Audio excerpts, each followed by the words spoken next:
Hey, good morning, everybody. Today is Monday, March 16th, and we got a wild week ahead of us in the markets. I'm going to go ahead and get started, dive into some of these markets and potentially some trade ideas on some the SP 500, Bitcoin, gold, and a bunch of other assets. So let's jump in today. So the macro overview, what is going on? Investors are rapidly reallocating capital. The strong buy signal on gold, potentially gold and Bitcoin right now. And then the SP 500 actually was flashing a sell signal last week. So that's kind of what's going on. That's the macro view. So this is the big three that I like to look at. So what do we have right now? Well, I have a buy on gold. Put myself up here. I buy on gold, a sell on the SP 500, and then a buy on Bitcoin. This is the three that I would consider today if I would, be placing a trade today. And that is just what it's looking like right now. So gold, basically, safe haven demand surges as investors hedge against stubborn inflation. S&P equities face extreme downward pressure. We also have a lot of uncertainty with the war going on. And then Bitcoin, digital gold narrative strengthens. There's a strength in gold. I'm going to show you the chart, and I'm going to show you where actually my target would be. I'm actually very bullish right now on Bitcoin as well. So you can't go and talk about these markets without talking about gold, the ultimate shelter. So I love gold. I love grabbing them at these prices. Breaking resistance levels. There is some, and I'm going to look at the chart. So there's, but basically there's retail investors are seeking immediate shelter for equity market volatility.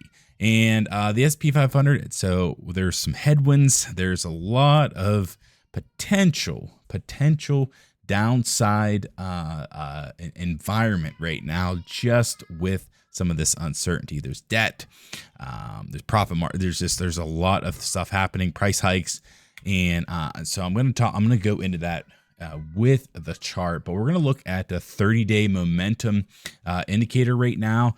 And right now, Bitcoin is on top. Bitcoin's number one. We got Bitcoin, gold, treasuries, and then the SP 500 is all the way down here on 25. So that is not good. So right now, Bitcoin is the strongest that we are looking at right now. And so we'll see if it will continue to prosper and continue to build some momentum. And so now let's go ahead. Let me jump this over here on the charts and let's look at this thing. So Bitcoin is potentially breaking this big volume shelf, this big volume node, we call it. And this is actually a tool that I created. This is called the gravity zone indicator. And so there's a ton of momentum here right above this. This is low volume. And what typically likes to happen is when it breaks this level, this big volume node, we see a big boost in the asset. So this particular chart, this is Bitcoin. So this is looking like a potential buy. If we can just close, like I was telling you guys last week, we got to close above.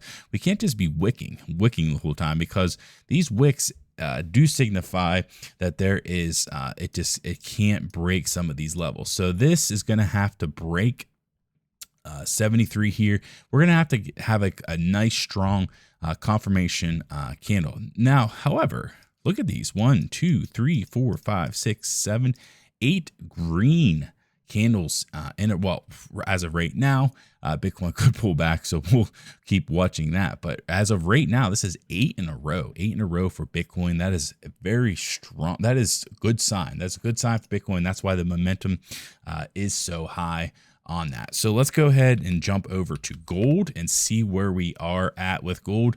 Now, this is a bullish looking chart. Just because we are pulling back here, it does not mean anything. I actually love prices with gold whenever it does pull back in some of these levels. You can actually see that it is starting to form a nice little volume shelf as well. And there is a open space right here, which I believe that if it can stall at here, there's a big open space here. But if it can stall here, I think that we'll see some upward momentum on gold. So that is why we issued a buy opportunity here on gold. This is a little pullback buy. Bitcoin is more of a momentum buy, and then you know, we can't look at these charts without going over the S&P 500. Just not a strong looking chart, not a strong looking chart at all. In fact, it's just been doing this long, it's just been slowly turning, and right now we gotta start seeing some levels break. We gotta start seeing some of these. Now we could see a little bit of a relief rally, potentially a relief rally, maybe a gap fill, but ultimately it looks like we're gonna continue to see downside movement. Just there's not a lot of momentum here, not a lot of momentum at all, and all of the momentum is really going down to the downside. So that is the 3 assets we looked at today. That's the outlook for today. There are several other tickers that I've been watching, but these are the big 3. These are the big 3 for this week. If you guys want me to continue to do this and look at specific assets, or maybe even other commodities, things like that, let me know in the comments. But this is what I would consider potentially some buy opportunities, maybe some selling opportunities in these markets. And for this week, we'll continue to monitor it, and I'll do some update videos on if potentially we get some good triggers on some of these levels. If you're interested in the gravity zone and this indicator right here, which is basically showing you all this cool little volume and things like that, go ahead and get it in the description. I will have a link for that as well in there if you're interested. So, all right, guys, that's it for today, and I'll see you guys next one.